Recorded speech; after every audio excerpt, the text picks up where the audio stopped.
Estamos de volta ao último bloco do Antenados na Geral. Estamos falando um pouco sobre fundamentalismo cristão, os dois lados da moeda, né? Fundamentalismo na etimologia, no que significa de fato a palavra, nós somos. Mas como as pessoas entendem hoje, nós somos totalmente diferentes.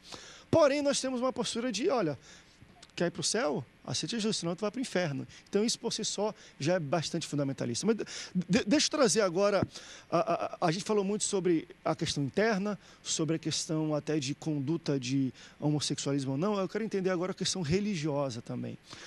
Como vocês entendem hoje, no Brasil, como a igreja evangélica trata e se relaciona com igrejas do tipo com religiões de matriz africana?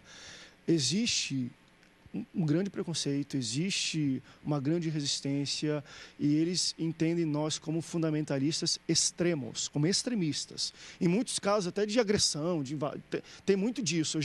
Vai no YouTube e você coloca de pastor invadindo terreiro, querendo expulsar demônio, que é o maior desrespeito que existe no mundo. Mas como é que vocês entendem como a igreja evangélica lidar com outras religiões no Brasil, principalmente de matriz africana? Então, no bloco anterior você falou sobre a ideia do Jean Willis, leu aí a matéria, enfim, eu penso que nós, enquanto evangélicos, e aqui somos pastores, somos pessoas que temos a palavra e devemos ter interpretada de maneira clara, porque a Bíblia, ela é realmente, como disse ali o nosso querido pastor, é a inerrante palavra de Deus, né? Mas é preciso ter uns Jean Williams para a gente se posicionar e ver, na verdade, que nós temos que lutar. Na realidade, nós estamos numa batalha, né?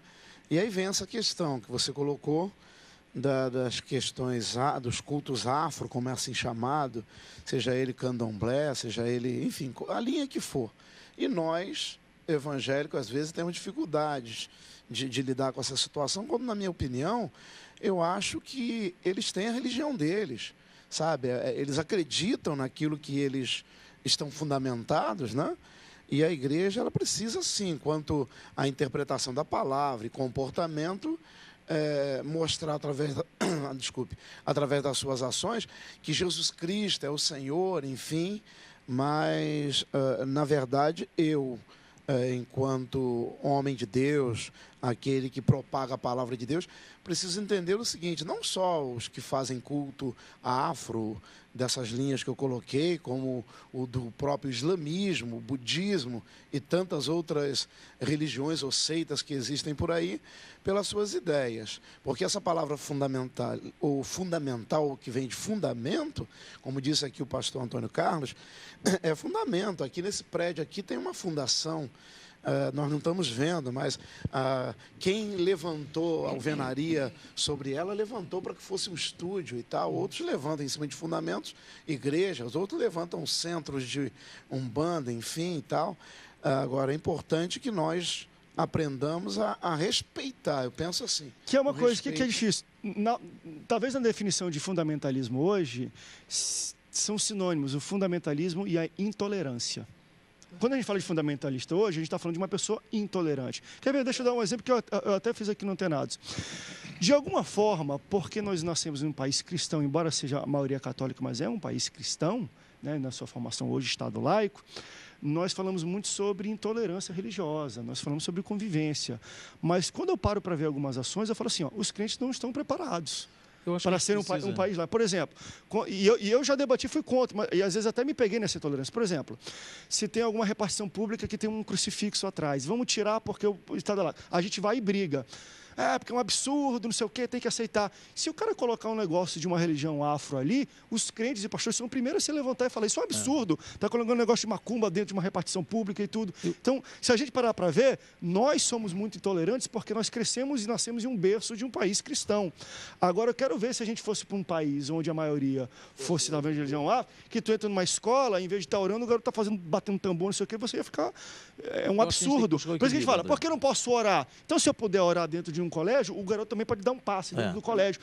Não pode. Por que não pode? Bom, se é igual para todo mundo. Então, nós temos essa dificuldade. Quero defender aqui que nós, como cristãos, que pregamos a palavra de Deus e ela está baseada no amor, na tolerância, no respeito ao outro. Jesus sempre nos ensinou isso, né? Então, Jesus ensinou, por exemplo, que a gente não deve fazer ao outro o que a gente não quer que ele faça com a gente, né? Mateus 7,12. Então, acho que esse é um princípio que a gente precisa ter como raiz fundamental da nossa fé. Então, por exemplo, se eu acho que o meu vizinho, porque faz lá um ponto de macumba na sexta-feira à noite, né, até a madrugada inteira e me incomoda, ele está me incomodando e eu estou sendo incomodado com aquilo, eu também não posso, na minha casa, né, trazer a caixa de som da igreja, ligar na varanda, virar para a sala dele, a bateria, os jovens e tal, e fazer um culto até 10h30 da noite, quando o cara quer ver um filme, quer assistir o jornal e tal, ele quer estar em casa no descanso naquela hora. Então, eu seria um fundamentalista se eu fosse parcial, um intolerante nesse sentido. Então, se eu fosse parcial, né? Eu acho que fazer um culto de vigília num templo onde há vizinhos morando ao redor, bem do lado, é falta de respeito aos vizinhos. Eu adoro vigília.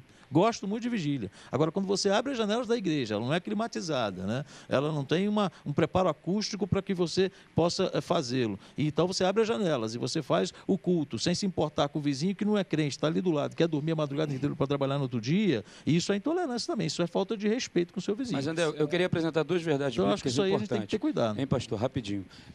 Primeira, como fugir do fundamentalismo. E a segunda é o que Jesus fez. Por exemplo, para qualquer cristão fugir dessas práticas de fundamentalismo nessa ótica, como você colocou, fundamentalismo intolerante, de ser intolerante, chegar na repartição pública, enfim, e poder agir como Paulo agiu em Atenas, chegou lá, viu tudo aquilo, não quebrou nada, não xingou ninguém, ele pegou e viu, esse aqui Deus te conhece, esse que eu prego, é esse aqui. Para a gente poder agir assim, tem uma dica bíblica. E uma outra fundamento importante de Jesus. A dica bíblica está em 1 Pedro 3,15, quando Pedro fala assim, ó, antes, santificar a Cristo em vossos corações, para que estejais preparados para responder com mansidão e temor a razão da esperança que é em vós. Então, se eu santificar Cristo em meu coração, ok?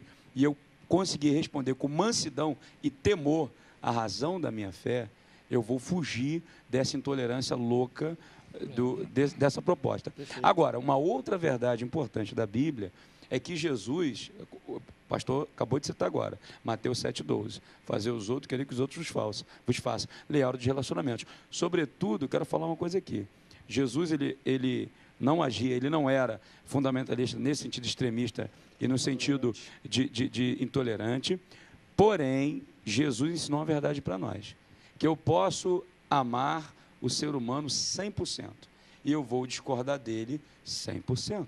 Jesus, em João 8,44, ele chegou para os fariseus e falou, vocês são filhos do diabo. Ele não deixou de falar a verdade. Sobretudo, os amava, entregou a vida por nós e tal. Então, fazer esse paralelo, não deixar de dizer a verdade, porém, amando as pessoas. Não é viver intolerância. Amar as pessoas, mas não deixar de dizer a verdade. Jesus deixou claro o seguinte, eu não vim destruir as almas, né? Eu vim buscar e salvar aquele que se havia perdido. Você vê que João e Tiago já estavam falando, Senhor, manda fogo do céu. Queima eles. Então, exatamente. Então, assim, na verdade, Jesus fez eles repensarem na essência. Quer dizer, a essência é o quê? O amor. Você prega. E eu achei até interessante que foi citado aqui o seguinte, eu penso que a igreja evangélica, ela deve tentar, sabe, ganhar os vizinhos com algumas ações nobres, tá? Então, ações não espirituais, tá? Pensa bem, se você... Quer ver, quando uma igreja, tá? Ela não tem ali um estacionamento e os irmãos param o carro em frente à garagem e o cara quer sair de casa, entendeu? Você está criando um problema com os vizinhos, né? Você só traz problemas para aquele bairro. As casas ali, o cara que pagou 500 mil, agora ninguém quer pagar 200 na casa dele. Por causa do barulho. Por causa da tua igreja. Por causa do estacionamento. Então, assim, a igreja, ela tem que tentar pensar... sabe, em como ela pode... Olha, eu estava pensando nesses dias, antes de vir esse tema, a gente está se organizando lá, a ideia é pintar os muros, acertar, sabe, calçada de vizinhos, a gente alugou uma área para estacionamento bem grande agora. Então, assim, tudo que a gente puder, tá, fazer para conquistar o vizinho, tá? Lá, graças a Deus, até que a gente faz as festas na rua, a rua fica mais limpa do que antes. Então, os vizinhos vêm todos, participam, e a gente percebe que depois eles vêm para um culto, se torna amigo, simpático. Eu acho que, assim, o crente precisa ter esse lado social de convivência, que isso aí ajuda. A questão é que nós temos muita dificuldade. A gente tem muita dificuldade, volto a dizer, da questão de convivência. Por exemplo, o pastor estava citando quando Um minutinho só para ter o programa. Então, o que acontece? Passa rápido. Eu estava falando sobre ser amigo, ter comunhão, né? O que nós vemos essa questão do fundamentalismo? A pessoa fala tanto sobre a religião afro. O que nós temos hoje, né, no Brasil de religião afro é uma mistura terrível. Porque se de verdade um pastor chegar num local onde existe o verdadeiro berço da religião afro, ele não vai descobrir, ele não vai saber. Ele vai ver um monte de pedacinho de madeira que chama-se surumim ou voodoo, porque tudo veio do voodoo. Ele não vai saber que aquilo ali é um despacho, porque ele está acostumado a ver galinha, alguidar, ele está vendo essa mistura toda. O que já tem dentro da igreja? A igreja já tem seus patuais, seus amuletos, já pendura coisas, já carrega coisas. Então, e outra coisa, a igreja também, ela não está lá e não quer ter comunhão com um bandista, mas estende a destra da comunhão, por exemplo, para o Átila Nunes, que é deputado, que é um bandista, mas dá o telhado para a igreja. Então, ele vai lá e prega no púlpito da igreja, e é um bandista. Mas, por exemplo, ele não recebe o pai de santo. Eita Deus. Onde é o fundamentalismo? De virar fundamentalista. Olha, é um papo que não acabou não, gente. Parece, a sensação minha é que parece que não fechou, porque tem muita coisa para se falar sobre isso. E acho que a gente marca um segundo round sobre fundamentalismo cristão para a gente falar como isso acontece hoje aqui no Brasil. Obrigado pela sua audiência, pastores. Obrigado pela presença de vocês. Fique com a gente também para participar do Antenados Pergunta, tá bom? Obrigado pela sua audiência. Até o próximo Antenados na Geral. Tchau, tchau. Não vivo um minuto sem pensar. Eu quero mais.